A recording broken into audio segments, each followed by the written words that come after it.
Por favor.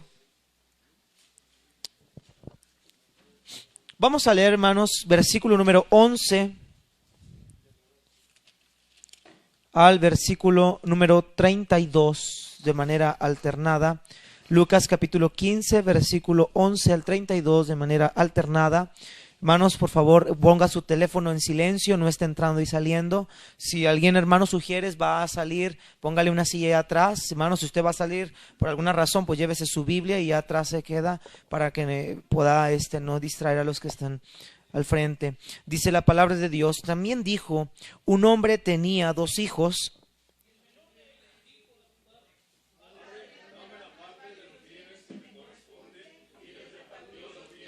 No muchos días después, juntándolo todo, el hijo menor se fue lejos a una provincia apartada y allí desperdició sus bienes viviendo perdidamente.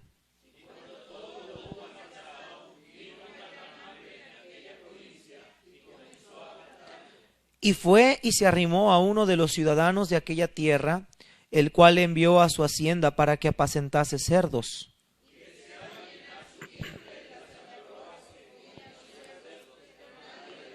Y volviendo en sí, dijo, ¿cuántos jornaleros en casa de mi padre tienen abundancia de pan, y yo aquí perezco de hambre?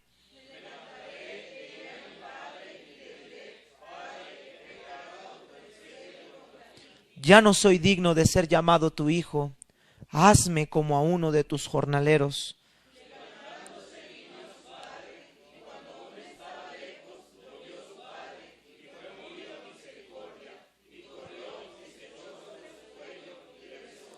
Y el hijo le dijo, Padre, he pecado contra el cielo y contra ti, ya no soy digno de ser llamado tu hijo.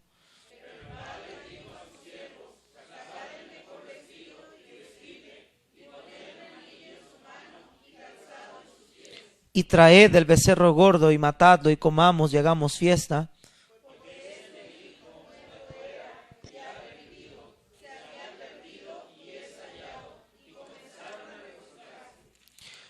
Y su hijo mayor estaba en el campo, y cuando vino y llegó cerca de la casa, oyó la música y las danzas. Él le dijo, tu hermano ha venido, y tu padre ha hecho matar el becerro gordo por haberle recibido bueno y sano.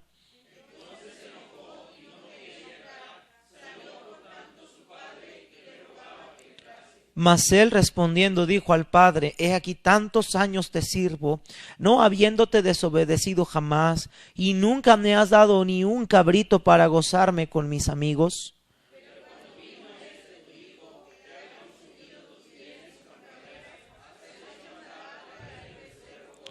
Él entonces le dijo, hijo, tú siempre estás conmigo y todas mis cosas son tuyas, mas era necesario hacer fiesta y regocijarnos, porque tu hermano muerto y ha revivido, se había perdido y es hallado. Hermanos, uno de los versículos más preciosos en toda la Biblia, de las historias, de las parábolas que Jesús contó, es el versículo 32.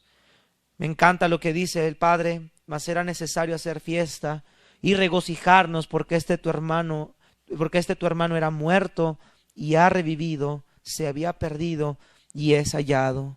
Hay gozo en el cielo cuando un pecador se arrepiente. Y en este día, hermanos, quiero tocar el tema, el amor restaurador de Dios. El amor restaurador de Dios. Hermanos, Dios restaura al pecador.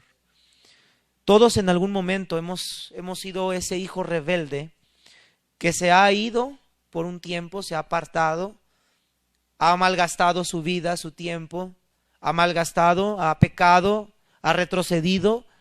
Pero queridos hermanos, Dios restaura, hermanos. Dios restaura. Dios puede volver a recibir a un pecador porque somos sus hijos, hermanos. Pero no solo a los hijos de Dios, sino Dios puede restaurar, puede darle vida a un incrédulo, como nos lo dio a nosotros.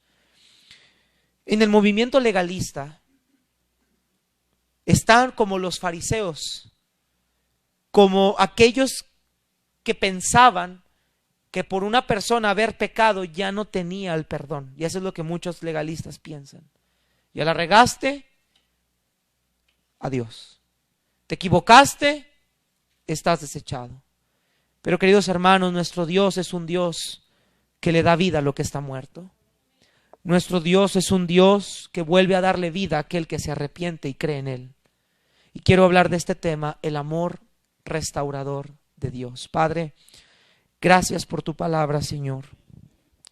Gracias por nuestro Señor Jesucristo, que restaura y que le da vida a aquello que está muerto, Señor. Bendice tu palabra, Señor, y que podamos salir con una nueva manera de pensar, de ser, y que podamos salir con un deseo de servirte. Señor, gracias por ese amor que nos has dado. Mirad cuál amor nos ha dado el Padre, dice 1 de Juan 3. Gracias, Señor, porque Dios es amor. En Cristo Jesús. Amén. Puede tomar asiento, hermanos.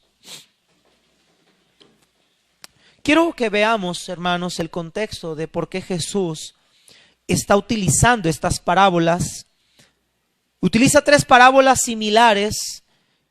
La parábola de la oveja perdida, la parábola de la moneda perdida y la parábola del hijo pródigo representan la enseñanza principal acerca de la primera parábola de una oveja que se pierde del redil del pastor y el pastor sale a buscar a esa oveja dejando las 99 para ir por aquella que se perdió. Después vemos en la parábola de la moneda perdida una mujer que pierde una moneda y que está buscándola con todo su ímpetu, y que cuando la encuentra esta moneda, dice la Biblia que la busca con diligencia hasta encontrarla, y luego reúne a sus amigas y vecinas diciéndole: gozaos porque he encontrado el dracma que se me había perdido.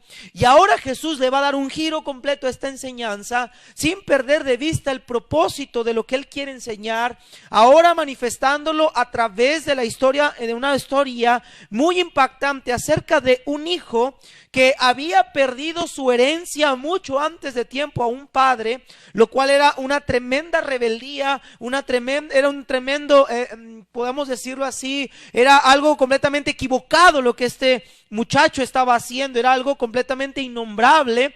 Deuteronomio 21, 18 al 21 nos dice que si había un hijo contumaz o rebelde, lo tendrían que sacar ante la multitud, ante el pueblo de Dios, tomar piedras y matarlo hasta que muera, apedrearlo hasta que muera, hermanos, por ser contumaz y rebelde. Y el Señor va a utilizar esta parábola para darle una enseñanza, no a los discípulos, sino a los fariseos. Mire capítulo 15, versículo 1, el contexto de por qué Jesús les habla en estas 3 parábolas. Dice la Biblia: se acercaban a Jesús todos los publicanos y pecadores para oírle, y los fariseos y los escribas murmuraban diciendo: este a los pecadores recibe y con ellos come. Mira, hermanos, qué tremendo. Vemos aquí esta tremenda grupo de fariseos, de saduceos, de escribas, hermanos, murmurando acerca del Señor, porque el Señor Jesucristo se reunía con los pecadores para enseñarles. Recuerde usted que los fariseos se sentían justos delante del pueblo, se sentían personas realmente que cumplían con la ley, se sentían personas que estaban viviendo de acuerdo a los mandamientos de Dios. De hecho, Jesús cuenta una parábola hablando de la oración de un fariseo diciendo: Señor, te doy gracias porque no soy como este pecador. Y hermanos, Jesús nos relata y les va a dar esta tremenda enseñanza a estos legalistas, a enseñarles, queridos hermanos, que Dios no obra de la misma manera como ellos obran. Ellos estaban admirados de ver a Jesús sentado con pecadores y diciendo: ¿por qué recibe a los pecadores? ¿Por qué Él se junta con tales pecadores? ¿Por qué convive con ellos? Y Jesús les va a enseñar la gran importancia que el pecador tiene para Él. Si bien, hermanos, Dios está airado contra el pecador diariamente, la ira no es más que la muestra del amor de Dios, porque el hombre que está bajo la maldición del pecado, al venir a Jesús experimenta la más grande, impresionante bendición, que ya no está bajo la ira de Dios, sino que ahora ha sido perdonado y ha sido recibido como hijo de Dios. La ira de Dios lo único que hace es magnificar el amor de Dios. Y en estas parábolas, sobre todo en la que vamos a tratar, vamos a ver el amor restaurador de Dios. Ahora, el texto, hermanos, está más enfocado en los fariseos. De hecho, es para ellos el mensaje. Después vemos al hijo mayor renegando de por qué el papá recibía con tanto pompa al hijo que se había rebelado contra él, si él era obediente ante él. Él decía: yo siempre he estado aquí contigo y nunca me has dado un becerro para gozarme con mis amigos. Ve la actitud del hijo mayor. El hijo mayor viene representando a los fariseos. Sentían buenos, se sentían que ellos no habían hecho absolutamente nada, que merecían todo. El enfoque de la parábola es hacia ellos, pero yo quiero en este día, hermanos, enfocarme en el padre de familia. Aquí quien resalta no es el hijo menor, el hijo rebelde. Aquí el que resalta es la actitud del padre. Si tan solo como padres tomáramos la misma manera de ser de Dios, nuestra familia sería distinta. Dios, hermanos, es un Dios que restaura al más vil y sucio pecador. Si bien en la mañana vimos un tema controversial de los homosexuales, hermanos, el amor de Dios puede restaurar y darle vida a una persona como ellos. Si nos la dio a nosotros, nos la dio a nosotros, y no somos mejores que ellos, en ninguna manera. Somos igual de pecadores que ellos. Ahora quiero que veamos, hermanos, esta historia que Jesús tenía en mente. El enfoque de esta historia está en el versículo número 32. Hablándole Jesús acerca de lo que les había recalcado en versículos anteriores. Quiero que veamos primero en el capítulo 15, versículo 7, por favor. Y quiero que subrayemos estos textos, hermanos. Dice la Biblia, versículo 6, y al llegar a casa reúne a sus amigos y vecinos diciéndoles: gozaos conmigo porque he encontrado mi oveja que se había perdido. Os digo que así habrá más gozo en el cielo por un pecador que se arrepiente que por 99 justos que no necesitan, ¿qué dice, hermanos? Arrepentimiento. Vea el corazón de Dios, vea el corazón del Señor. Hay gozo en el cielo cuando un pecador se arrepiente. Dios no desecha al pecador. Dios puede perdonar a un pecador y le puede dar vida, hermanos. Ahora mire el versículo número 10. Así os digo que hay gozo delante de los ángeles de Dios, que dice, por un pecador que se arrepiente. Versículo 32. Mas era necesario hacer, ¿qué dice? Fiesta. ¿Y qué más? Regocijarnos porque tu hermano era muerto y ha revivido, se había perdido y es hallado. Jesús enfatiza en estas tres parábolas dándole una cachetada a los fariseos, diciéndole que para Dios un pecador es importante y que hay gozo en el cielo cuando un pecador viene a Jesucristo en arrepentimiento. Queridos hermanos, hay gozo cuando salimos a llevar el mensaje de salvación y una persona ese día acepta a Cristo como Salvador. Hay gozo en el cielo. Pero también hay gozo cuando un cristiano descarriado regresa a sus pies. Hay restauración. Hermanos, yo vengo, hermanos, y vengo defendiendo, hermanos, contra el legalismo, porque el legalismo ha dañado la vida de los creyentes. Los ha hundido, los ha sumergido en la culpa, en la miseria. Sí, hermanos, mire, es cierto que el pecado debe de traer dolor al corazón cuando fallamos. Es cierto que debemos de vivir con culpabilidad de haberle fallado a Dios. Pero hermanos queridos, cuando uno viene a Dios arrepentido de sus pecados, el Señor lo restaura y le da vida, hermanos. El Señor puede utilizar a cualquier persona que venga a Él con un corazón sencillo. Y muchas veces, hermanos, se nos ha enseñado que Dios desecha como si fueras un vaso reciclable al cual lo acabaste de usar y lo puedes tirar a la basura y ya no puedes volverlo a usar. Queridos hermanos, Dios se goza por ver que un pecador viene al arrepentimiento.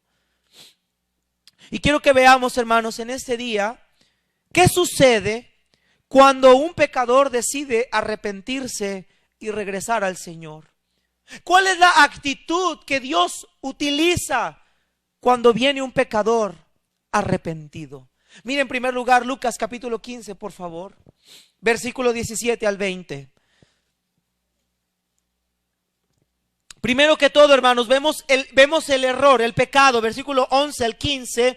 Vemos a un joven que se acerca a Dios, a su padre, y le pide la parte de los bienes que le corresponden. Ahora quiero que note algo interesante. Primeramente, quien pide la herencia no es el hijo mayor, es el menor.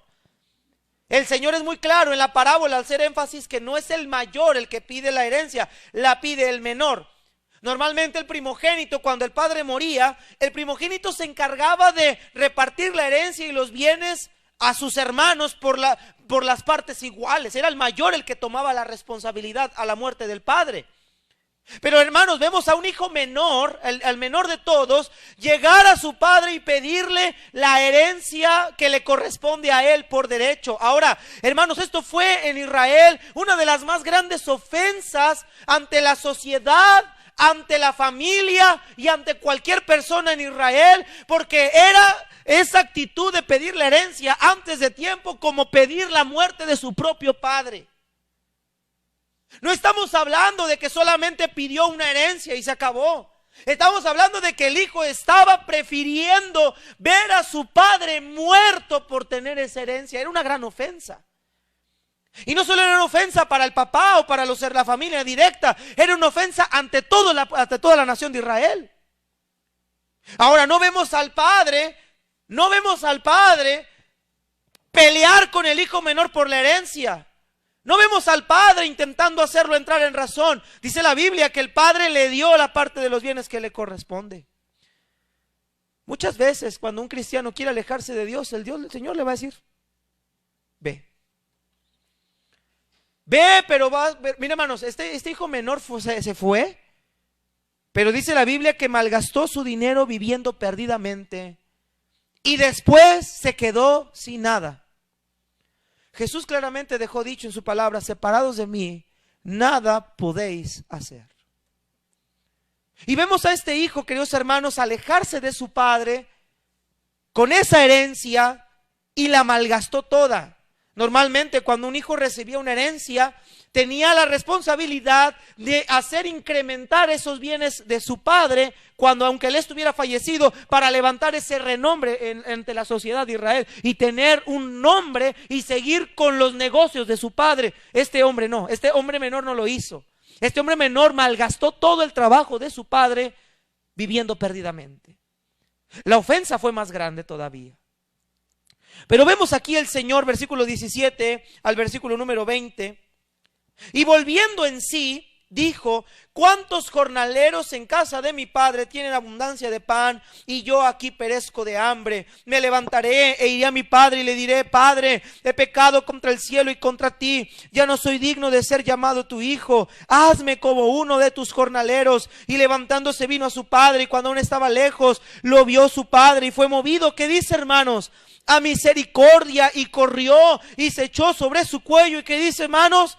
Le besó. El padre es la representación del Señor. El Señor le está enseñando a los fariseos que no trata al pecador como en la sociedad o la iglesia o el legalista puede tratar a un pecador, de rechazarlo, de juzgarlo, de hacerle ver cuán grandes son sus errores. El Señor le está enseñando a los fariseos que cuando un pecador se aleja pero viene a Él, Dios misericordiosamente le va a recibir.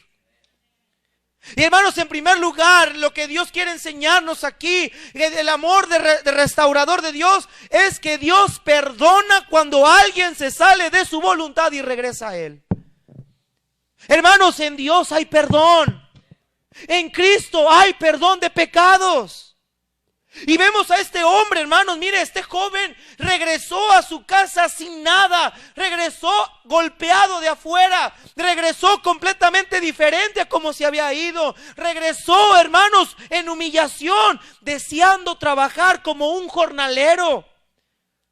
Este hombre vuelve en sí al darse cuenta de su condición y dice: prefiero estar en la casa de mi padre como un criado, pero necesito regresar a mi casa. Necesito regresar de donde yo no debí de haber salido. Y eso es lo que muchas veces queremos evitarle a la iglesia, gente. No te alejes del Señor, porque los que se alejan de Él perecerán. ¿Qué necesidad hay, hermanos, de perderlo todo y de desear las algarrobas de los cerdos y regresar sin nada? ¿Qué necesidad hay de eso? Me encanta la frase que dice Noemí con reconocimiento y contrición de corazón. Yo me fui llena, pero he regresado con las manos vacías. Así vive la gente que se va al mundo, queridos hermanos. Se van llenos, bendecidos, con conocimiento de la Escritura, con una familia integrada, y regresan con las manos vacías. Pero gloria a Dios, que si usted en algún momento se alejó y usted en algún momento ha estado lejos de Él, si usted regresa a Él, el Señor le recibirá con misericordia. El Señor es misericordioso.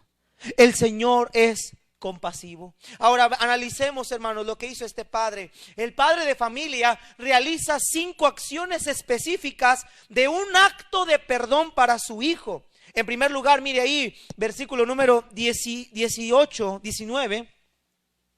Me levantaré, iré a mi padre y le diré: Padre, he pecado contra el cielo y contra ti. Ya no soy digno de ser llamado tu hijo. Hazme como uno de tus jornaleros. Vamos a ver la actitud del padre. Dice el versículo 20: y levantándose vino a su padre, y cuando aún estaba, ¿qué dice, hermanos? Lejos, lo vio su padre y fue movido a misericordia. Ahora quiero que veas esto, hermano. Vamos a representar esta escena de una manera física para poder entender un poquito lo que la palabra de Dios nos dice. Y hay que notar y tener en cuenta cómo el padre se da cuenta de su hijo. Dice la Biblia que el padre vio a su hijo desde lejos. Casualmente el padre de familia ese día salió de la casa y vio a su hijo desde lejos ese día. No. El papá no salió ese día de casualidad y lo vio de lejos y ¡ay, me lo encontré! No, el padre todos los días salía en la espera de que su hijo regresara. Todos los días este padre de familia, estoy completamente seguro, porque el Señor nos deja ver que lo vio de lejos. Eso quiere decir que estuvo esperándolo todo el tiempo. Esto nos indica, queridos hermanos, que el padre estaba siempre esperando su regreso. Hermanos, la palabra de Dios dice que nosotros somos ovejas de Él. Y nosotros, hermanos, al alejarnos de Él, el Señor nos habla por medios diferentes, por medio de pruebas, por medio de problemas, de situaciones diferentes, esperando nuestro regreso. Dice la Biblia que el padre lo vio de lejos. Me imagino a este padre de familia cada mañana, cada momento salir a asomarse, a ver si en algún momento, en alguna circunstancia, este hijo regresaría otra vez a él. Ahora, el padre sabía lo que su hijo haría con esa herencia. El padre sabía perfectamente que este hijo no quería la herencia para vivir de una manera diferente. El padre conocía a su hijo y sabía que esa herencia tarde o temprano la desperdiciaría. El padre sabía que su hijo pronto regresaría. Hermanos, el Señor sabe que cuando nos alejamos de Él, pronto vamos a terminar regresando. Porque tal como este hijo que se alejó de Él, lejos del Dios no somos nada, hermanos. ¿Sí está conmigo? Lejos del Señor nosotros no somos nada. Pero aún no solamente el padre estaba esperando su regreso. Mire lo que dice, sigue leyendo el texto. Dice: cuando aún estaba lejos lo vio su padre y fue movido a misericordia. Tuvo compasión de él. Hermanos, el padre, al ver la condición en la que su hijo se encontraba lejos de él, tuvo misericordia. Hermanos, el padre no estaba airado, no estaba con una actitud de reproche, no estaba con una actitud de ya ves, te dije que no te fueras. El padre, al ver su condición, al ver su vestimenta, al ver quizá la flacura de su cuerpo, al ver quizá el semblante en su rostro, de ver cómo lo había tratado allá afuera, el padre fue movido a misericordia, tuvo compasión de él. Queridos hermanos, el Señor tiene compasión de nosotros. Dice la Biblia que no tenemos un sumo sacerdote que no puede compadecerse de nosotros, sino aquel que fue tentado en todo, pero sin pecado. Hermanos, el Padre tuvo compasión de él al ver la condición en la que este hombre se encontraba. Y eso es lo que Jesús le quiere enseñar a los fariseos. En vez de tener compasión por el pecador, lo juzgan, lo marginan. Lo llevan a un punto en el cual no lo quieren aceptar. No, porque es pecador. No, mira, ya viste el hermano cómo viene. No, mira, ya ves, le dije, ¿para qué se fue? Ándele por andarse yendo. No, hermanos, debemos de tener compasión. No debemos de ser juzgones ni criticones, sino compadecernos de aquel que está dolido, que está afectado. Pero mire lo que dice la Biblia, todavía sigue. Mira la actitud del Padre, eso es increíble. Dice la palabra de Dios, lo vio del Padre y fue movido a misericordia y corrió y se echó sobre su cuello. ¿Y qué más? Corrió hacia el Hijo. No dice que corrió al Hijo. Corrió del verbo ir hacia Él con una desesperación y estar impaciente. Corrió hacia Él, lo abrazó y lo besó. El que el Padre, póngame atención, el que el Padre haya corrido hacia el Hijo, esto se vio como un acto ridículo ante los israelitas. Tu hijo te deseó la muerte, fue rebelde contra ti. Tu hijo tomó una actitud de rebeldía hacia ti y tú, en vez de ponerte en una postura de dejarlo, de abandonarlo, de rechazarlo, corres tú hacia él. ¿No debería ser más bien que él debía haber corrido a ti? Pero vea la actitud del Padre. El Padre corrió hacia él. Y luego dice la Biblia, se echó sobre su cuello y le besó. Signo de intimidad familiar y profundo amor. El Padre estaba contento de ver a su hijo. El Padre no estaba enojado contra su hijo. El Padre estaba gozoso de volver a ver a su hijo. Quizá triste por ver la condición en la que se encontraba, pero feliz de ver que su hijo había vuelto en sí. Queridos hermanos, Dios muestra su misericordia cuando nos alejamos de Él. Ahora, con esto no estoy diciendo que usted aléjese de Él, que al cabo el Señor va. No, hermanos, estamos hablando de arrepentimiento. El arrepentimiento es deje el impío su camino y el hombre inicuo sus pensamientos y vuelva hacia Jehová. Eso es arrepentimiento. El falso arrepentimiento es el que muchas personas religiosas hacen. Vienen a la iglesia, se persignan, confiesan sus 2, 3 pecados y regresan a lo mismo. Qué ridículo sería que el hijo llega, ay, en la casa de mi padre muchas moradas, había esto, aquello, no voy y le pido perdón, pero después me vuelvo a ir otra vez allá al marranero a buscar lo mismo. Entonces esto sería una falta de arrepentimiento de parte del hijo. Queridos hermanos, miren Miqueas capítulo 7, versículo 18. Miren Miqueas capítulo 7, versículo número 18. Dice la palabra de Dios ahí, hermanos, Miqueas capítulo 7, 18 y 19.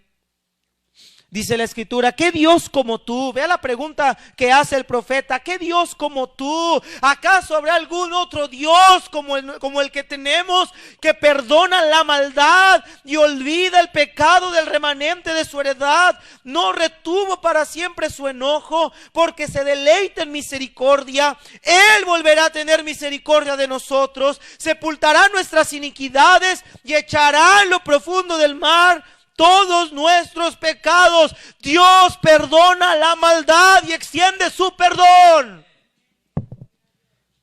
Lo que hizo el padre de familia fue extenderle a su hijo perdón. No lo expulsó,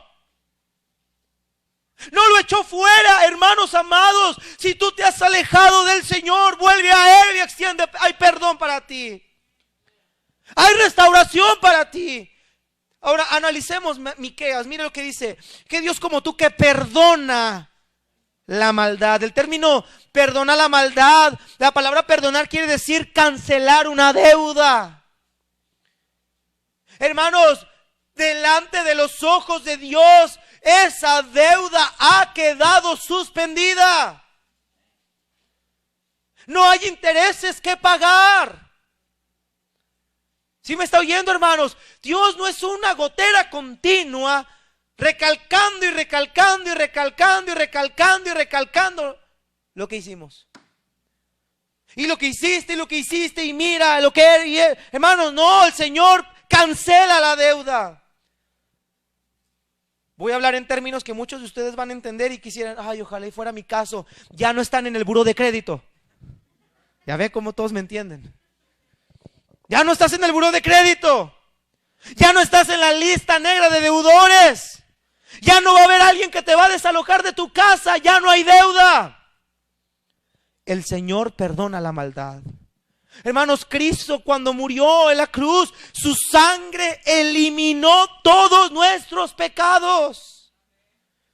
Y tenemos paz para con Dios. ¿Sí está conmigo, hermanos? Ahora mire lo que dice Miqueas. Que Dios como tú que perdona la maldad y olvida el pecado. Esto nos muestra que Dios no tiene en la mente las ofensas que le hayamos hecho.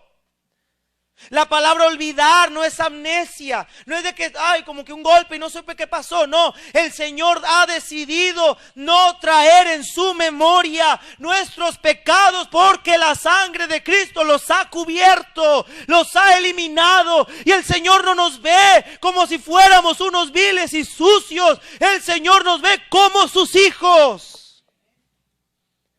Y cuando un cristiano, un pecador falla, pero se arrepiente, el Señor perdona y olvida ese pecado. Claro que hay secuelas cuando hay pecado. Y muchas de las veces las marcas de nuestra maldad quedan en nuestros cuerpos. Pero podemos ir al Señor tranquilamente, confiadamente. Por eso esto que el Señor nos deja dicho y lo que se nos enseña es esto: no te alejes, porque las marcas van a quedar ahí de todas maneras. Si bien el Señor no reprocha y el Señor perdona y vuelve a aceptar al pecador, las marcas del pecado siempre van a quedar en nuestro cuerpo o en nuestras vidas, como la evidencia del resultado de la rebeldía de nosotros y como una marca del Señor que te dice lo que te puede pasar si te alejas de mí. Hermanos, te aseguro que este hijo menor no tendría ganas de volver a hacer la misma actitud rebelde que hizo contra su padre. Él sabía lo que le podía pasar ahora sí. El hijo quedó marcado con este evento. Este evento pasó. Este evento quedaría en la memoria del hijo menor por siempre. Pero lo que quedaría por encima de la memoria de lo que él vivió sería la actitud de su propio padre, que quedaría en el corazón y en la memoria de este hijo para siempre. Amado hermano, el Señor olvida el pecado. Nosotros podemos presentarnos delante del trono de gracia de Dios y el Señor no tiene en cuenta nuestros pecados porque Cristo ya los pagó todos. No hay delito que perseguir. Si usted como cristiano se ha alejado del Señor, regrese a Él. Vuelve a Él. Hay perdón. Ahora mire lo que dice el texto. No retuvo para siempre su enojo, porque se deleita en misericordia. Queridos hermanos, la ira de Dios fue aplacada por medio de la sangre de Jesús. Mire Efesios 2:3, por favor, hermanos. Efesios 2:3. A mí me encanta Efesios 2:1-3, hermanos. Me fascina ese pasaje. Es uno de los pasajes más hermosos para mí en toda la Biblia. Mire lo que dice Efesios capítulo 2, versículo 1-3.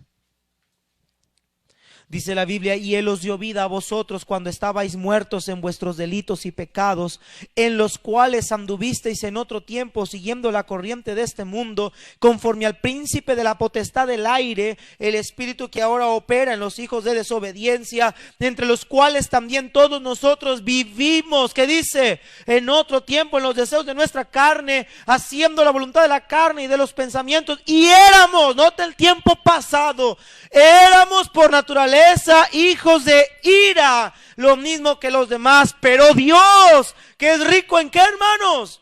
en misericordia por su gran amor con que nos amó, aun estando nosotros muertos en pecado, nos dio vida juntamente con Cristo. Por gracia sois salvos. Cuando una persona viene al Señor en arrepentimiento, ya no hay enojo, no hay ira, hay misericordia, hay perdón, hay restitución, hay gozo, hermanos. Por eso yo le animo, vuelva al Señor si usted está lejos. No hay otro lugar mejor en el cual puedes estar tú y yo que en la presencia misma de un Dios perdonador y restaurador.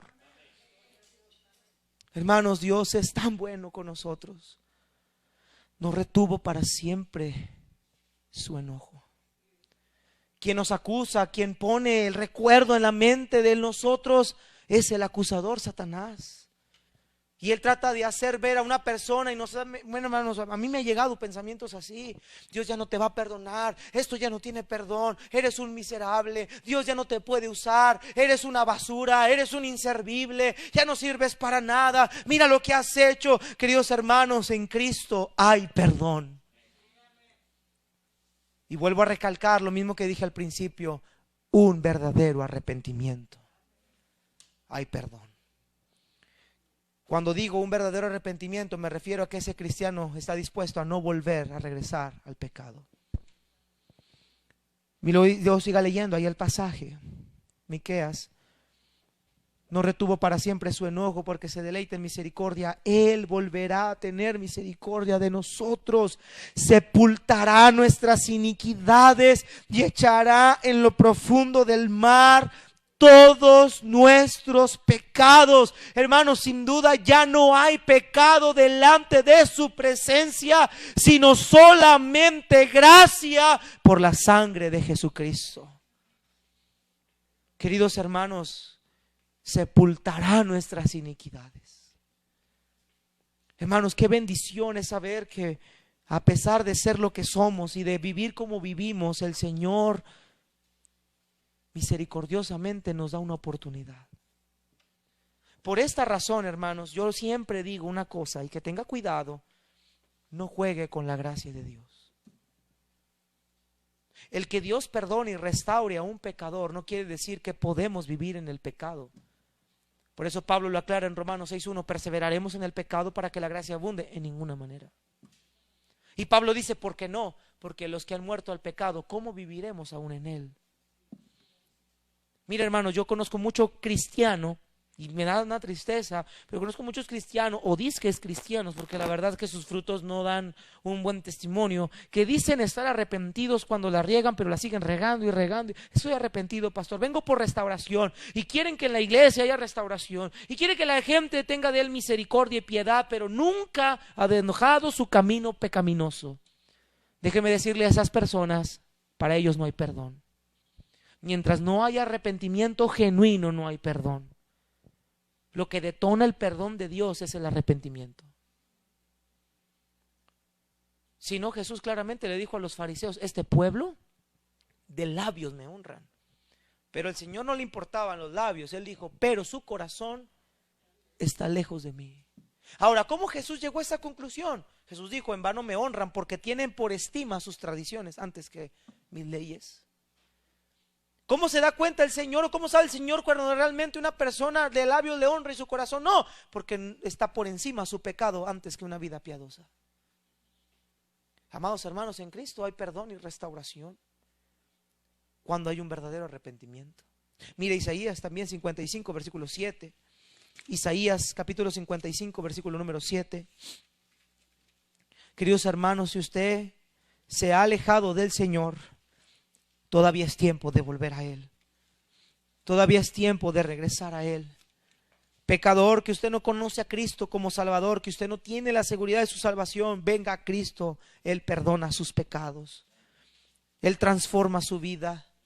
Mire lo que dice Isaías capítulo 55 versículos 6 y 7. Dice la Biblia: buscar a Jehová mientras pueda ser hallado, llamadle en tanto que está cercano. Deje el impío su camino y el hombre inicuo sus pensamientos, y vuélvase a Jehová, el cual tendrá de él misericordia, al Dios nuestro, el cual será, mira la frase, amplio, extenso en perdonar.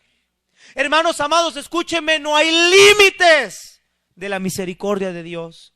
No hay límites del perdón de Dios, no tiene un límite, es amplio, extenso, infinito su amor y misericordia. Pero antes de que esa misericordia llegue, dice ahí: deje el impío su camino y vuélvase a Jehová. Dios es claro en decir: deje el impío su camino. Este hijo pródigo dijo, volvió en sí y dijo: volveré a la casa de mi padre, donde nunca debí de haber salido. Y el hijo regresó. No hubiera sido un arrepentimiento si el hijo hubiera quedado en ese lugar, vuelve en sí, pero se sigue quedando ahí. El hijo dijo: volveré. ¿Y qué hizo el hijo? Volvió, aceptando aún las consecuencias. Hazme uno de tus jornaleros. Padre, si quieres, aunque sea como esclavo, pero restitúyeme. Hermanos, cuando una persona realmente está arrepentida, se vuelve a Él. Hermanos amados, Dios perdona. Dios perdona. Pastor, yo la regué, me equivoqué. Pastor, me alejé. ¿Qué hago? Vuélvete a Jehová. Dios perdona. Pero miren, en segundo lugar, hermanos, Lucas 15. Versículo 21 en delante, Lucas 15.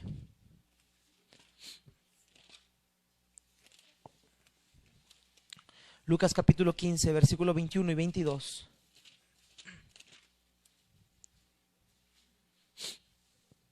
Amén, hermanos. Dice la Biblia, 21 y 22, dice la Biblia: y el hijo le dijo: Padre, he pecado contra el cielo y contra ti, y ya no soy digno de ser llamado tu hijo. Pero mire esto, hermanos, hasta mi piel se pone chinita. Dice: pero el padre dijo a sus siervos: sacar, no un vestido, sacar lo que me queda ahí de vestido tampoco, sacar el mejor vestido y vestidle, y poner un anillo en su mano y calzado en sus pies. Qué impresionante escena aquí. ¿Por qué Jesús pone estas situaciones en su historia? Porque normalmente un padre, al ver la rebeldía de su hijo, nunca haría esto. Un padre al cual fue completamente expuesto ante la nación con su hijo rebelde, deseándole la muerte, un padre no haría esto. Por eso Jesús le está enseñando a los fariseos la diferencia entre ellos, su legalismo y sus buenas obras, contra la bondad y la misericordia de Jesús. ¿Y sabe qué, hermanos queridos? Jesús puso en nosotros su corazón para que seamos así con otros. Que no seamos juzgones, que no seamos criticones, sino que restauremos al que está caído. En segundo lugar, hermanos, Dios nos muestra que Dios restaura al pecador y le da nuevamente su gracia. Me encanta ese himno que dice: su amor infinito, su gracia no acaba, un límite no hay para el poder de Jesús, su gracia es mayor. Hermanos, Dios restaura al pecador. Jesús le dijo a este hombre: no quiero que seas mi esclavo, no quiero que seas mi jornalero. Saquen el vestido, anillo de autoridad, pónganle calzado en sus pies. Él no es un siervo, él es mi hijo. Hubo restauración. Hubo restauración. Restaurar es reconstruir o volver a levantar los cimientos. Esto quiere decir poner y colocar en el mismo lugar donde estaba. Cuando nos alejamos de Dios, hermanos, nos terminamos alejando de su bendición y de su gracia. Pero Dios restaura todas las cosas y nos vuelve a colocar en un lugar de bendición.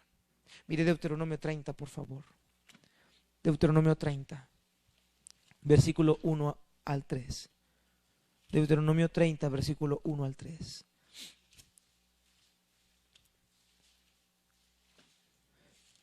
Mire lo que dice Deuteronomio 30, 1 al 3. Amén, hermanos. Sucederá que cuando hubieren venido sobre ti todas estas cosas, la bendición y la maldición que he puesto delante de ti. Mira lo que dice, hermanos. Oh, subráyelo, véalo. Y te arrepintieres en medio de todas las naciones a donde te hubiera arrojado Jehová tu Dios, y te convirtieres a Jehová tu Dios, y obedecieres a su voz conforme a todo lo que yo te mando hoy, tú y tus hijos con todo tu corazón y con toda tu alma. Está hablando que si hay una transformación, un arrepentimiento, entonces Jehová hará volver a ti tus cautivos y tendrá misericordia de ti. Y volverá a recogerte de entre todos los pueblos a donde te hubiera esparcido Jehová tu Dios. Aun cuando tus desterrados estuvieran en las partes más lejanas que hay debajo del cielo, de allí te recogerá Jehová tu Dios y de allá te tomará. Dios le está diciendo a Israel: si ustedes se dejaran de sus malos caminos, se volvieran a mí, yo los volveré a poner en ese mismo lugar de donde yo los tomé. Si se humillaren mi pueblo sobre el cual mi nombre es invocado, y oraren y buscaren mi rostro, y se convirtieren en sus malos caminos, entonces yo iré desde los cielos, perdonaré sus pecados. Y hay un resultado: restauración. Sanaré la tierra a la cual he herido. Queridos hermanos, Dios restaura todas las cosas. A mí me molesta tanto escuchar argumentos de personas que no son conforme a la Biblia, que toman un fragmento de la Biblia pero no abren toda la Biblia. ¿Cómo puedes decirle a una persona que viene lastimada del mundo, afectada, y diciéndole a esa persona: tú ya no puedes participar de la gracia, tú ya no puedes participar del perdón, tú ya no puedes participar de la bendición de Dios porque Él te sigue viendo pecador? No, hermanos, Dios restaura si hay verdadero arrepentimiento. Y el apóstol Pablo lo hizo en 2 de Corintios 4, cuando este hombre que cometió pecado con su madrastra y regresa. Pablo dice: perdónenle como yo le he perdonado, para que Satanás no gane ventaja sobre nosotros, pues no ignoramos sus maquinaciones. ¿Quién somos nosotros para no perdonar a otros? ¿Quién somos nosotros para no restituir al caído? ¿Quién nos creemos que somos nosotros mejores que Dios? No, Dios sí perdona y restaura. Y eso es lo que Dios le está enseñando a los fariseos. Su ley, sus sacrificios, su manera de pensar tan sucia y vacía no se compara con la bondad de Dios. No se compara con la bondad de Dios. Mire, hermanos, y le digo este mensaje a esos pastores hipócritas que dicen que los miembros no tienen restauración, pero para ellos tiene que haber, para su familia sí tiene que haber. A esos pastores hipócritas les digo que de Jesús no tienen absolutamente nada. Son fariseos, escribas, que se sienten mejor que todos los demás, pero en sus vidas privadas son peores si se expusieran en esas pantallas. Nadie de aquí somos mejor que otros, hermanos. Necesitamos la misericordia de Dios. Todos los que estamos en este cuarto. Todos los que estamos en este cuarto. No puedes pedir restauración para una persona y tú no quieras dársela, pero para ti sí la quieres. Eso es legalismo. Dije, eso es legalismo. Y yo siempre me voy a oponer al legalismo porque ha dañado la vida de cristianos y los entregan al mundo y los sacan de sus iglesias, los expulsan sin siquiera ver cuando muchos de ellos vienen arrepentidos. Qué mal estamos, hermanos. Estamos tan llenos de letras, pero en la práctica somos peores que los incrédulos. Somos peores que un incrédulo. Mire Eclesiastés 3:15 también, por favor. Eclesiastés 3:15.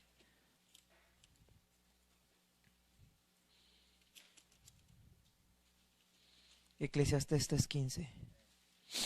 Mire lo que dice la Biblia, uno de mis textos favoritos.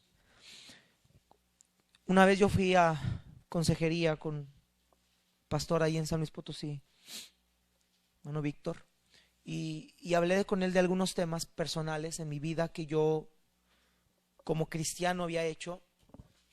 Yo me alejé del Señor entre los 16 y medio, 17 años más o menos. Y yo fui a él porque yo tenía la culpa todavía de esos pecados. Yo ya era salvo, yo fui salvo a los 15, entre los 16 y medio, 17 yo estaba lejos del Señor. Iba a la iglesia, pero mi vida era otra, era diferente. Y siempre se nos enseñó a nosotros esto: perdiste el brillo. Tú ya no puedes servir a Dios para nada. No eres ni digno ni siquiera de limpiar la iglesia. De esas, hermano, de esas. Cuando me fui al colegio a estudiar, cuando restauré mi vida, el Señor me guió. Yo no sentía que pudiera pastorear un día o servir a Dios por estas cosas bombardeaban mi cabeza. Me taladraban, hermanos, me penetraba mi cerebro. Yo decía, Dios no me puede usar, es que yo fallé. Yo pequé contra Dios, Dios no me va a usar nunca. Hermano, estoy hablando, hermanos, de una culpa inmensa. Y yo fui al hermano y dije, voy a ir con el hermano a ver qué consejo me puede dar él. Entre paréntesis, busca el consejo de alguien bíblico y sabio, no de alguien que piensa sus cosas, porque te va a dañar más. Y fui con él, dije, yo creo que el hermano me puede ayudar. Fui con él. Hermano, ¿puedo hablar con usted? Sí, claro. Muy amable, me recibió en su oficina y empecé a platicar por él. Le dije, pastor, mire, esto, así, la verdad yo siento que esto me está deteniendo. Yo fui al pastor, me dieron este consejo, me dijeron esto. El hermano se levantó, golpeó la mesa y dijo, ¿qué mentira te acaban de decir a ti? Y me llevó a Eclesiastés 3:15. Miren lo que dice Eclesiastés 3:15. Aquello que fue, ya es, y lo que ha de ser, fue ya, y Dios restaura lo que pasó. Este versículo para mí fue la llave que abrió los candados y las cadenas que me ataban. Y te puedo decir claramente que desde el día que yo conocí que Dios restaura, porque fíjese bien impactantemente, hasta ese día todavía no conocía que Dios restauraba. Yo creía que Dios desechaba, porque siempre predicaban de 1 de Samuel 15, cuando Dios desecha a Saúl. Pero cuando el hermano me explicó que Dios desechó a Saúl no por su pecado, sino por su falta de arrepentimiento, y entendí la palabra de Dios de una manera diferente, es como si me hubieran quitado un costal de encima. Y por la gracia de Dios estoy frente a usted. Si yo me quedo ahí como un inservible, como alguien que no sirve para nada, hermanos, Dios no me tendría aquí. Y yo no vivo con culpas. El Señor restaura. Sí, las marcas de mis errores las tengo. Y ahí van a estar.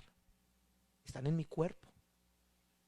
Pero el Señor y yo tenemos una relación muy íntima, como la debería tener usted. Porque Dios restaura el pasado. El padre no le dijo al hijo, lárgate de aquí, miserable malagradecido. El padre le dijo, saquen el mejor vestido y pónganselo. Que hermanos amados, usted y yo así estábamos.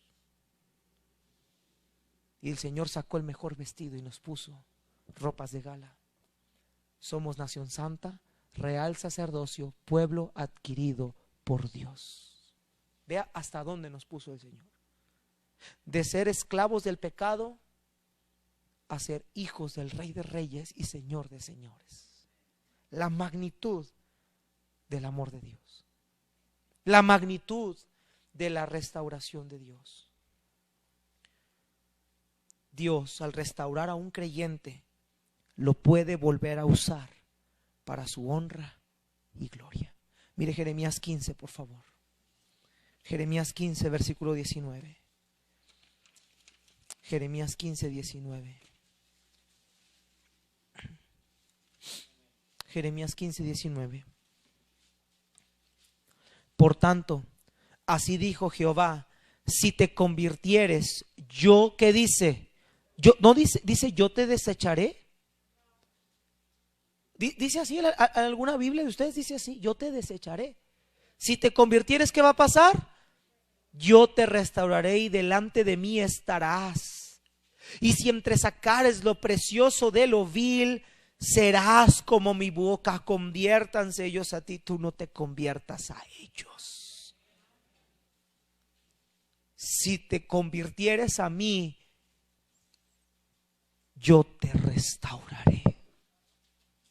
¿Cuántas veces en la Biblia no vimos a la nación de Israel alejarse del Señor y los entregaba a sus enemigos, y cuando clamaban a Él, Él se movía a misericordia y los libraba? ¿Cuántas veces no hemos visto eso en la Escritura? Lea Salmo 106 y 7 y se va a dar cuenta cuántas veces el Señor no restauró a Israel de sus pecados.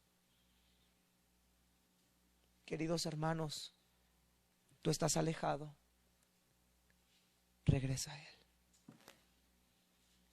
Él te puede usar, pero conviértete de todo corazón. No juegues al convertido, conviértete de todo corazón. Haz un pacto delante de Él. Haz un pacto y deja que Él te use. Y en último lugar, para terminar, Dios se regocija cuando un pecador regresa a Él. Mire Lucas 15, 23 y 24 y terminamos. Lucas capítulo 15, versículo 23 y 24.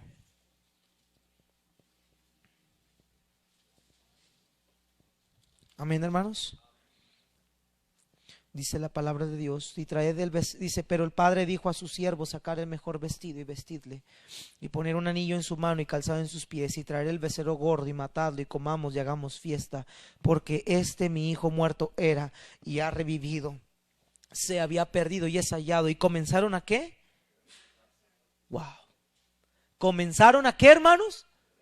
A regocijarse. Dios se regocija cuando un pecador vuelve a Él. Hermanos amados, la salvación no se pierde. ¿Sí me escuchó? La salvación no se pierde. Somos hijos de Él. Y como lo vimos hace unos miércoles, el Padre disciplina a aquel a quien ama. Y cuando nos alejamos de Él, la disciplina es necesaria. Si no, entonces seríamos bastardos, no hijos, dice Hebreos. Pero una de las evidencias más grandes del amor de Dios para ti y para mí es eso, la disciplina cuando estamos mal. Pero cuando nos regresa a Él, se regocija. Se regocija. Un joven regresaba a su casa con un corazón muy pesado. Cada vuelta de las ruedas del tren parecía decirle, es por demás, es por demás. Ya tenía 8 años de no ver a sus padres. Había salido de la casa violentamente y en sus aventuras había tenido varios encuentros con la ley. El último de estos había dejado por saldo su encarcelamiento. Antes de salir de la cárcel, les escribió a sus padres que quería regresar a su hogar, pero solo si ellos lo perdonaban. En el patio de la casa había un cerezo. El joven recordaba que el tren pasaba por cerca de ese árbol. Por eso había dicho en su carta, si al pasar por la casa veo un pañuelo blanco en el cerezo del patio, sabré que me han perdonado y me bajaré del tren en la siguiente estación. Si no lo veo, seguiré de largo rumbo a no sé dónde. Mientras el tren se acercaba a la casa, su preocupación y nerviosismo se tomó en agonía. No pudo aguantar más. Le contó al compañero de su asiento su problema y le dijo, por favor, señor, ya estamos acercándonos. Sería mucho para mí el desengaño de no ver el pañuelo. Mire usted y dígame si lo ve, pidió mientras ocultaba su rostro entre sus rodillas.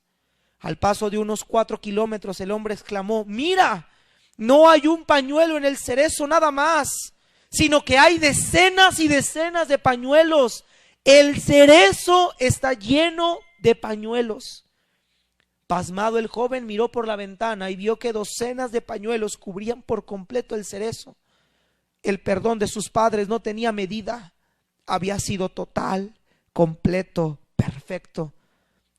El amor del Padre es eterno. Supera largamente esta preciosa expresión de amor paterno manifestado en esta historia.